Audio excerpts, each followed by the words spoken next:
So today I'm going to read my new children's book to you called Me and the Sky. And I love the front cover of it. The illustrator was Joni Stone, and I thought she did a fabulous job. This is a story that begins with a stubborn little girl with one thing on her mind, flying. She would climb up on her family's washing machine and jump off, her arms outstretched like wings. She fell and bruised her knees, but she climbed right back up and tried again. Her name is Beverley Bass. When Beverley was a baby in a stroller, she squealed and reached with both hands for airplanes flying overhead.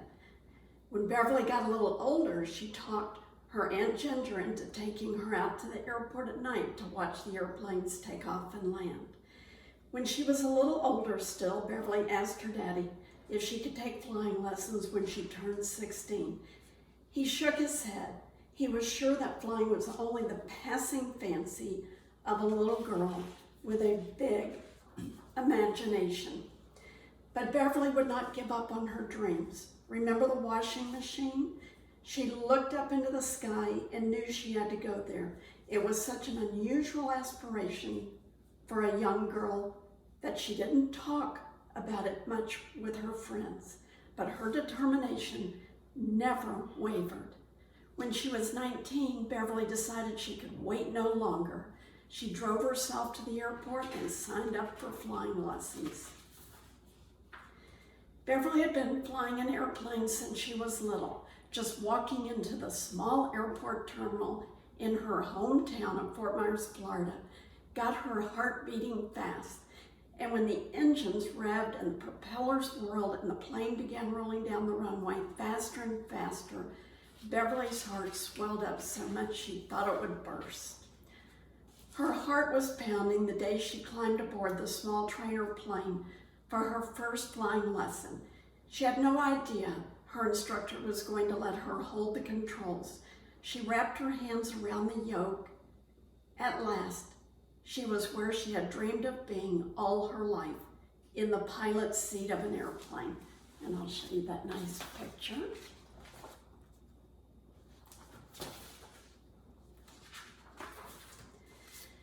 Beverley had always been fascinated by how tiny everything looked from an airplane.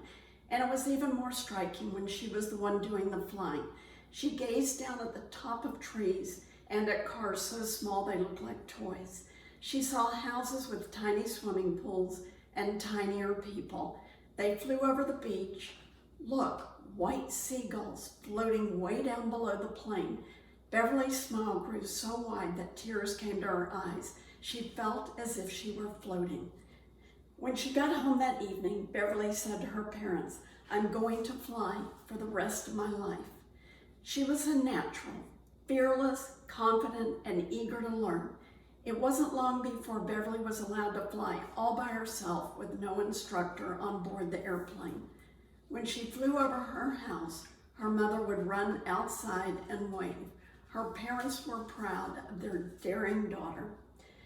Beverley wanted to do more than just fly for fun.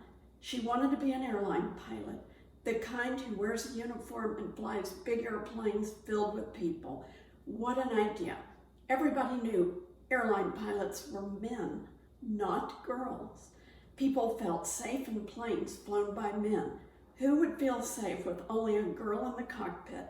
This is the way people thought when Beverley was growing up, not so very long ago. But Beverley was stubborn. Remember the washing machine? She kept taking lessons until she got the licenses she needed to fly cargo. She took jobs that men didn't want. She took jobs that men left behind when they got better ones. And in this way, she too moved on to better jobs, like flying private planes for businessmen. Again and again, Beverley proved that she could do anything men could do. She showed people that it doesn't take big muscles to fly airplanes. It takes brains and determination, and she had plenty of both. And at last, her chance came. American Airlines was hiring pilots. In those days, all pilots started out as flight engineers or co-pilots. A flight engineer sits behind the co-pilot in the cockpit and ensures that all the systems make the airplane fly and are working properly. It is a great responsibility. Very few women in the United States held that position. Would American Airlines trust a 24-year-old woman with such a job? They did. 2 years later, Beverley moved up a seat, right next to the captain of the airplane. She had been promoted to co-pilot and was now one of only a handful of women in the United States who were first officers aboard a major passenger carrier. And I love this photo. A few years after that, Beverley's lifelong dream came true. She moved up once more into the captain's seat. At the age of only 34, Beverley Bass made history as the first woman ever to captain at American Airlines commercial airliner. When they gave Beverley her silver captain's wings, her heart filled with pride and her eyes with tears of gratitude. On one of her first flights as captain, Beverley flew into her hometown airport. The man who had let Beverley hold the controls on her first flying lesson was there to meet her, along with her parents, news reporters, her third grade teacher, and her lifelong best friend, Lori, and 100 other people. At her departure, as the jetliner 727 began to roll down the runway, the crowd grew quiet, watching through the big glass window of the terminal. Their heads turned as the jet rushed past them. Captain Bass eased the throttles forward, the nose of the plane lifted, and the roar of 100 voices rose with it. I love this photo.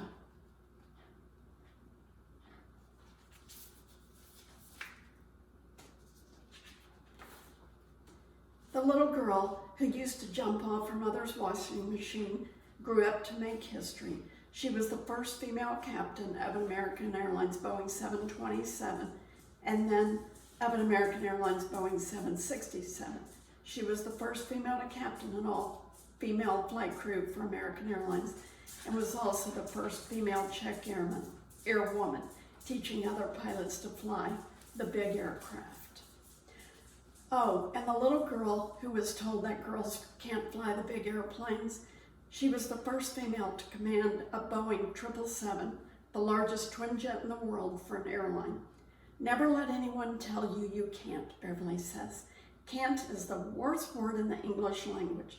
Believe in yourself and know that you can do anything you set your mind to. Beverley's life teaches us that dreams can come true, but not by wishing. Dreams come true through hard work and determination, and her message is simple. No dream is too big. Dream big and soar high. Thank you, and I hope you enjoy Me in the Sky.